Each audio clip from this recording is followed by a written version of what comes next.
안녕하세요. 역사가 뚫린다, 성경이 보인다. 역사 드라마로 읽는 성경. 오늘은 이제 후기 청동기 시대에 해당하는 성경의 스토리, 바로 출애굽 여정에 대해서 이제 본격적으로 한번 살펴보도록 하겠습니다.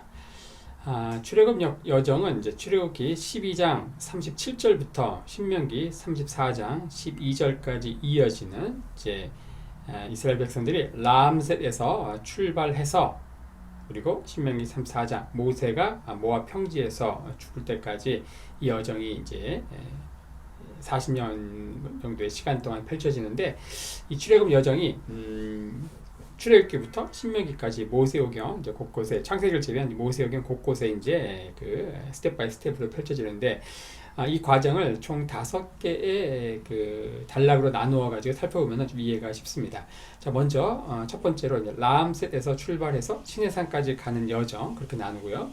두 번째로 이제 시내산에 도착해서 1년 가까이 체류하는 여정이 두 번째고요. 세 번째로 이제 시내산에서 출발해서 가데스 바네아까지 가는 여정. 자, 그리고 가데스 바네아에서 너무 잘 아는 대로 이제 정탐꾼을 파견하죠. 거기서 이제 뭔가 잘못됩니다. 그러면서 이제 그 주변에, 가데스 바네아 주변에 이 바란 광야에서 방황하는 여정이 이제 네 번째 스토리고요. 다섯 번째가 이제 바란 광야를 헤매면서 이제 만 20세가 넘은 성인 남자들이 다 죽고 광야 2세대가 새롭게 태어납니다. 자, 그들을 데리고 이제 가데스 바네아에서 출발해서 모압 평지까지 가는 여정, 총 5개의 단락으로 나누어 가지고 출애굽 40년 여정을 살펴보도록 하겠습니다. 자, 오늘은 이 중에서 이제 람셋에서 출발해서 시내산까지 가는 그 첫 번째 단락을 오늘 살펴보려고 하는데요. 먼저 지도와 함께 이 출애굽 여정을 좀 볼 필요가 있습니다. 자, 이스라엘 백성들이 출발한 곳이 이제 어딘가, 바로 람셋입니다. 람셋 여기에서 바로 이제 출발하는데, 최종적으로 가게 되는 것은 바로 이제 모압 평지, 어디였죠? 모압 땅이 여기죠. 모압 평지 여기까지 가게 되는데, 자, 람셋에서 이 모압 평지까지 어떻게 가게 되는가, 이제 그 여정을 이제 따라가면서 한번 보도록 하겠습니다. 자, 그런데 우리 출애굽 여정을 이제 보게 되려면은 먼저 이 이집트 애굽에서 가나안 땅으로 가는 그 길이 총 3가지가 있다는 것을 이제 기억하실 필요가 있습니다. 자, 제일 먼저 가는 게 제일 많이 이용하는 게 뭔가, 바로 이 해변길. 여기 제일 가깝고 제일 많이 이용하고 제일 짧고, 그렇죠? 요 길은 해변길이라고도 하고 또는 블레셋길이라고도 합니다. 블레셋길. 왜냐하면 일로 쭉 가게 되면 이제 가사로 시작해가지고 가사, 아스켈론, 아스돗, 에그론, 가드, 우리 누누이 얘기했죠. 바로 이 블레셋 5도시, 블레셋 평야로 이르는 블레셋 지역으로 이르는 길이기 때문에 해변길이라고도 하고 블레셋길이라고도 한다. 자, 어쨌든 이집트에서 가나안으로 가는 3개의 길 가운데 가장 많이 이용하는 길이 지금 이야기하는 이 해변길 또는 블레셋길이다. 한 일주일이면 갈 수 있는 길이죠. 근데 하나님은 이 람셋에서 어디로 내리시는가? 숲곳으로 내리십니다. 숲곳으로 남쪽으로 내리십니다. 이제 이것은 무엇을 의미하는가? 바로 이 3개의 그 옵션 가운데 첫 번째 옵션, 가장 또 즐겨 사용하는 옵션, 이 해변길, 블레셋길 옵션이 사라지는 것이다. 근데 이것에 대해서 성경은 이렇게 이야기합니다. 출애굽기 13장 17절에 바로가 백성을 보낸 후에 블레셋 사람의 땅의 길, 블레셋 길이죠. 그 길은 가까울지라도 하나님이 그들을 그 길로 인도하지 아니하셨으니, 이는 하나님이 말씀하시기를 이 백성이 전쟁을 보면 뉘우쳐 애굽으로 돌아갈까 하셨습니다. 자, 전쟁을 보면 뉘우쳐서 애굽으로 돌아갈까 했다. 그래서 이 길로 인도하지 않았다는 거예요. 자, 가장 많이 이용하는 길이 이 길인데 하나님은 이 람셋에서 숲곳으로 내렸어요. 왜 그런가? 이 성경에서 그렇게 이야기하는 거예요. 이 블레셋길은 가깝지만은 이 길로 가게 되면 전쟁을 보고 뉘우쳐가지고 이스라엘 백성들이 후회할까봐 이제 이렇게 내렸다는 거예요. 이거 상당히 합당한 이유가 있습니다. 왜냐, 이 출애굽 당시에 이집트는 바로 18왕조 역사의 역사였고, 투트모세 3세, 아멘호텝 2세로 이어지는 그 시기에 이 가나안 땅, 이 지역은 바로 이집트의 식민지였다. 그 당시 이집트는, 이게 이집트죠. 그러니까 남쪽으로는 누비아까지, 그리고 저 북쪽으로는 저 유프라테스 강까지 아우르는 엄청난 대제국을 이루었다 그랬죠. 특히 이제 투트모세 3세 같은 경우는 고대 이집트 세계 나폴레옹이다. 우리를 그냥 광교토 대왕에 해당하는 굉장히 17차례나 해외 원정을 감행을 했고 그 중에 무려 12차례를 이 가나안 땅에 집중했다. 그래서 이전에 가나안 땅에 넘어온 그 힉소스인들에게 당했던 그 수치를 철저하게 안갚음을 했다는 것이죠. 자, 그래서 이 가나안 땅이 이 당시 출애굽 당시에 이집트의 속국이었고 그리고 바로 이집트 최정예 군단이 바로 이 가나안 땅, 이 가사 여기에 딱 이제 주둔하고 있었던 거예요. 일종의 뭐 특수부대, 뭐 공수부대 같은 게 가사에 딱 정착하고 있었기 때문에 만약에 이스라엘 백성들이 이 해변길을 따라 쭉 온다고 하게 되면 바로 이집트 최정예 특수부대를 이 가사에서 맞닥뜨리게 되고 이들은 어떻습니까? 숫자는 200만이지만 군사훈련 한번 받지 못한 어떤 오합지졸이잖아요.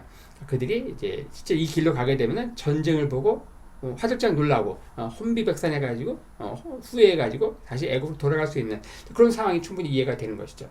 그래서 이 라암셀에서 숫곳을 내린 것 그리고 이 블레셋길을 이용하지 않은 것 당시 가장 많이 이용하는 최적의 길 애굽에서 가나안 땅으로 가는 가장 최고의 옵션이 이 해변길을 포기한 이유를 그렇게 성경은 설명하고 있다.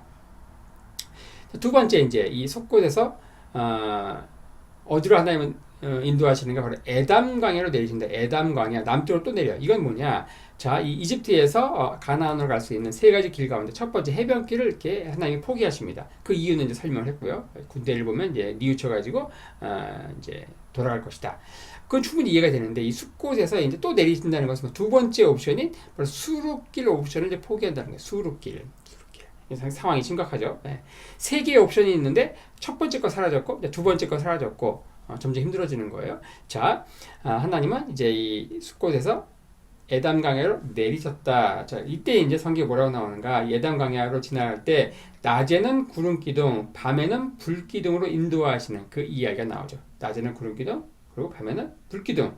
그 유명한 스토리가 바로 이 에담 광야 요 길에서 펼쳐지는 스토리이다. 자, 그리고 나서 이 바알스본 맞은편 여기에서 홍해를 딱 건너죠. 그리고 나서 하나님 어떻게 하시는가? 바로 신광야로 남쪽으로 또 내리신다는 거예요. 내리신다. 이게 이제 뭐가 문제가 되는가? 자, 이집트에서 가나안 땅으로 가는 세 개의 길이 있는데 첫 번째 옵션 해변길 포기했죠, 하나님이. 그리고 두 번째로 수룹길 포기했습니다. 자, 마지막 옵션이 뭔가? 이 바알스본 맞은편 딱 지나고 나서 나오는 이 세일산길입니다. 세일산길 이렇게 해가지고 이렇게 가나안으로 가는 이게 이제 1번 길이고 해변길, 두 번째가 수룹길, 세 번째가 세일산길인데 하나님은 마지막 남은 옵션까지도 포기하시고 이제 남쪽 신광야로 내리신다는 거예요. 야, 이거 얼마나 심각한 것인가. 우리는 이 출애굽 여정을 통해서 어떤 영적 교훈을 배울 수 있는가. 이 출애굽 여정은요, 우리의 어떤 신앙생활의 이 과정과 정확히 또 이제 영적으로 대비가 되는데, 신앙생활은 무엇인가? 하나님 우리를 이렇게 부르셔서 무엇을 하시는 건가? 흔히 그런 얘기 하죠. 신앙생활 가지고 예수님 믿으면은 삼박자 축복, 뭐 건강의 축복도 받고 물질의 축복도 받고 뭐 영의 축복도 받고 그런 게 아니라는 것이죠. 자, 어떻게 보면은 이 신앙생활이라는 것은 예수님을 따르는 그 길은 뭐냐? 세상적으로 보면, 인간적으로 보면 뭐예요? 내가 할 수 있는 모든 것들이 다 사라지는 거예요. 옵션이 사라지는 거예요. 쉽게 얘기하면 망하는 것이죠. 예수 믿는 것은 복 받는 게 아니고 세상적으로 보면 망하는 거예요. 자, 예수 믿지 않으면은 이스라엘 백성들이 가나안 땅을 갈 수 있는 길들이 다 있었는데 하나씩 세 개 있는 것 가운데 하나하나 다 사라지는 거예요. 다 내가 할 수 있는 모든 옵션들이 다 사라지는 거. 그게 뭡니까? 세상적으로 망하는 것이죠. 그리고서 하나님 망한 것으로 끝나게 하는 것이냐? 그렇지 않죠. 오로지 하나님만 의지하고 한 걸음 한 걸음 인도함을 받을 수밖에 없는 그런 상황으로 인도받는 것이 그게 바로 신앙생활이라는 거예요. 내가 할 수 있는 내 지혜, 내가 할 수 있는 옵션들이 전부 사라지고 오직 하나님이 주시는, 위에서 주시는 하나님의 어떤 그 인도하심만이 의해서 나아갈 수 있는 이것이 이제 신앙생활이라는 것이죠. 자, 이 신광야로 내리면서 이때부터는 이제 길이 없습니다. 이때부터 하나님이 인도하시는 그 길, 한 걸음 한 걸음, 길이 없는 곳에 이제 그 길을 내고 하나님의 인도하심을 받는 그 길이 바로 이제 이 신광야로부터 펼쳐진다. 자, 그리고서 제일 먼저 나오는 게 뭔가? 바로 마라죠. 마라가 바로 이제 수르강야로 들어왔을 때 3일간 물을 마시지 못했고, 바로 이 마라 여기에서 이제 물을 발견했는데 마라의 그 물이 쑥물이었고 거기에 나뭇가지를 던졌더니 그 물이 달게 되었다 했던 그 마라의 사건입니다. 마라. 자, 그리고 나서 그 다음에 나오는 게 이제 엘림이다. 엘림. 자, 엘림에 갔더니 12개의 물샘, 즉 오아시스와 79의 종려나무를 보게 되는 이야기가 또 나옵니다. 마라와 엘림. 자, 그리고 나서 나오는 게 어디인가? 그다음에 이제 신광야에 이르죠. 신광야. 이 신광야에 오게 된 것은 바로 출애굽한 지 한 달 만에 오게 됩니다. 한 달 만에 이 신광야에 오게 된다. 신광야. 이 신광야에 왔을 때 바로 이스라엘 백성들이 어떻게 하는가? 바로 가지고 온 이집트에서 나올 때 가지고 나온 음식이 다 떨어집니다. 그래서 고기와 양식이 부족해서 막 불평을 하고, 그래서 하나님이 어떻게 하시는가? 아침에는, 새벽에는 만나를, 저녁에는 메추라기를 불어서 이들의 불평하는 그 이스라엘 백성들에게 이제 음식을 이렇게 아침 저녁으로 제공하는 이야기가 바로 신광야에서 나오죠. 그 만나 이야기, 그 만나가 바로 이 신광야에서 내리는 것이고, 이 에담 광야에서 어때요? 구름 기둥, 불 기둥 사건이 벌어지는 것이고, 그러니까 이게 이제 우리가 출애굽 40년 여정의 스토리를 이제 우리가 한 걸음 한 걸음 이렇게 따라갈 텐데, 각각의 장소에서, 그리고 그 장소에서 일어났던 사건이 어떤 것인가, 어느 게 먼저고 어느 게 후가, 이런 로드맵들이 머릿속에 딱 좀 그려져야지 모세오경을 읽을 때 훨씬 더 이렇게 윤곽이 잡힌다는 것이죠. 자, 이들이 이제 한 달 만에 음식을 대해서 불평을 하는데, 한 달 동안 어떻게 참았을까? 이제 앞에 얘기했지만 바로 이제 이들은 이집트에서 나올 때 음식을 바리바리 챙겨 나온 거예요. 근데 그 음식이 다 떨어진 것이 아마 한 달쯤 되었을 겁니다. 이집트에서 나올 때 이들은 아마 뭐 육포도 그렇고, 뭐 하루 견과, 뭐 각종 이런 그 뭐 신라면, 컵라면 이런 거 다 많이 갖고 나왔겠죠. 하지만 이게 한 달 전에 다 떨어지고 나니까 이제 음식이 없는 거예요. 그러니까 막 불평을 하는 것이죠. 그래서 하나님이 아침에는 만나를, 저녁에는 메추라기를 부어주시는 게 바로 이 신광야다. 그 신광야는 애굽에서 나온 지 이제 한 달 만에 이른 것이고, 그 직전에 이제 거쳐간 것이 바로 마라 그리고 엘림이다. 자, 그리고 나서 이제 시내산 도착, 그 직전에 도착하는 곳이 바로 르비딤입니다. 르비딤에서 있었던 사건이 출애굽기 17, 18장에 나오는데, 이곳에서 일어났던 그 사건은 굉장히 유명합니다. 설교도 많이 되어지는 본문인데, 여기서 이제 일어난 사건이 대표적인 게 뭡니까? 자, 이스라엘 백성들이 물이 부족해요. 물이 없어서 불평하니까 그곳에 있는 호렙산 반석을 쳐서 물을 내는 사건이 이제 첫 번째로 일어나고, 두 번째로 이 아말렉 사람들이 이제 이스라엘 백성들을 공격을 하니까 이 아말렉과의 전투가 벌어진다. 아말렉과의 전투. 이 아말렉 사람들은 이 신의 광야, 이 광야를 돌아다니는, 그리고 이 광야를 돌아다니는 이 무법자, 이 광야의 그 약탈객이 바로 이제 이 아말렉인데, 이 아말렉과의 전투는 이스라엘 백성들이 이제 출애굽한 이후에 벌이는 첫 번째 전투입니다. 첫 번째 전투. 근데 이 전투가 굉장히 독특합니다. 그것은 무엇인가? 바로 이 전투의 총사령관으로 나갔던 여호수아. 이 여호수아가 잘 싸우느냐 못 싸우느냐, 거기에 달려 있는 전투가 아니고 뭐예요? 자, 그 전투를 높은 곳에서 내려다보는 이 모세의 두 팔이 들려 있느냐 아니면 내려오느냐. 그러니까 여호수아가 잘 싸운다고 이기는 게 아니고, 못 싸운다고 지는 게 아니고, 모세의 팔이 들려 있느냐 내려오느냐. 그래서 내려오려고 하면 이제 아론과 훌이 모세의 양팔을 이렇게 잡죠. 그래서 모세의 두 팔에 들려 있음, 거기에 이 전투의 승리가 달려 있는 상당히 독특한 전투가 바로 이 아말렉 전투다. 자, 이것은 어떤 교훈을 우리에게 주는 것인가? 자, 출애굽 이후에 첫 번째 벌인 이 아말렉 전투는 굉장히 독특한 희한한 전투인데, 자, 이것은 이제 앞으로 이제 이스라엘 백성들이 펼쳐나갈 이 전투의 성격, 이걸 보여줍니다. 바로 이것은 혈과에게 속한 그런 싸움이 아니고, 바로 전쟁에 능하신 만군의 여호와, 그 하나님을 의지하는 바로 영적 그 전투임을 보여주는 것이 바로 이 아말렉 전투라는 것이죠. 자, 이 르비딤에서 벌어진 두 번째 사건, 이 아말렉 전투에 대해서 살펴봤고요.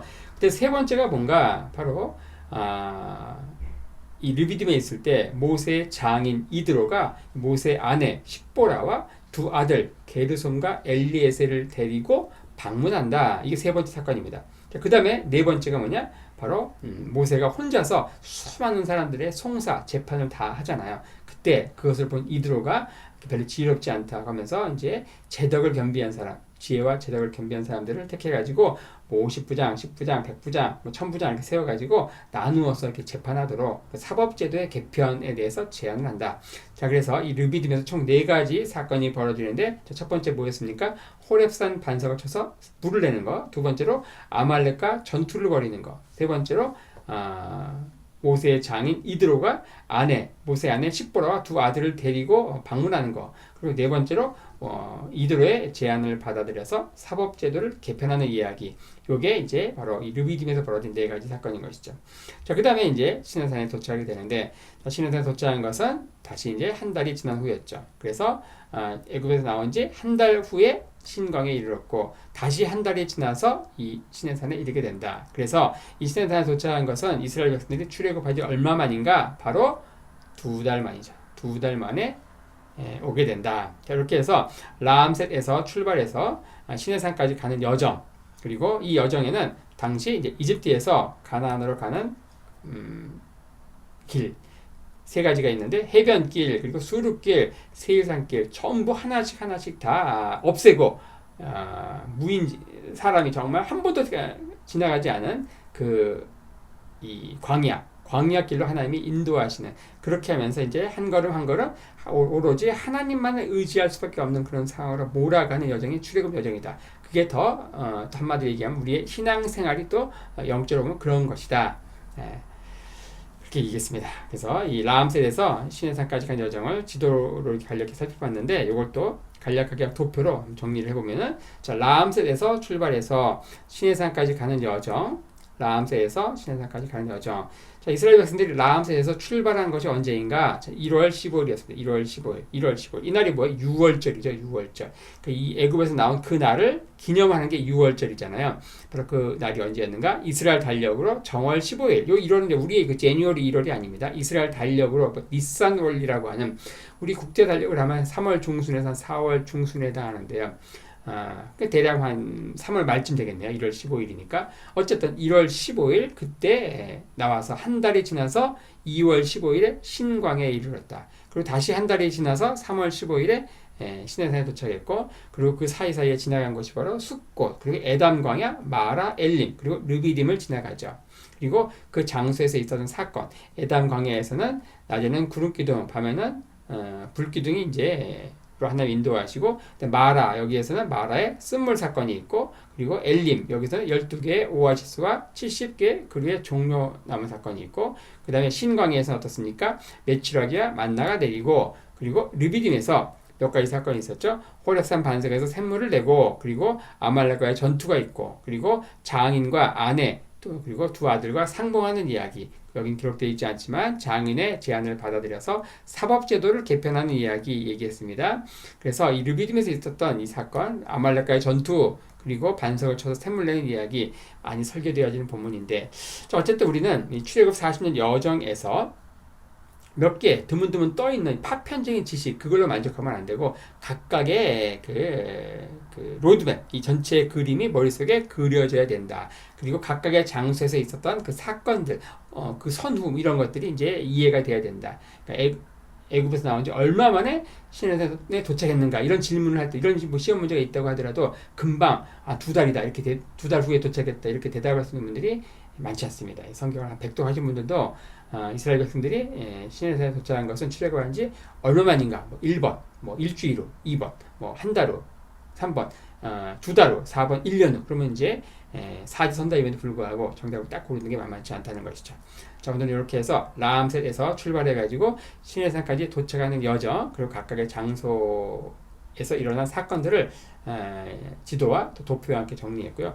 제가 이 영상 그 하단에 그 각각의 장소에서 있었던 사건, 그걸 제가 이렇게 말씀을 다 이렇게 정리해 놓을 테니까 이 영상과 함께 그 하단에 있는 그 말씀, 그 리스트를 보면서 함께 읽어가면서 성경 읽기를 이렇게 따라오시면 훨씬 더 유익한 시간이 될 것입니다.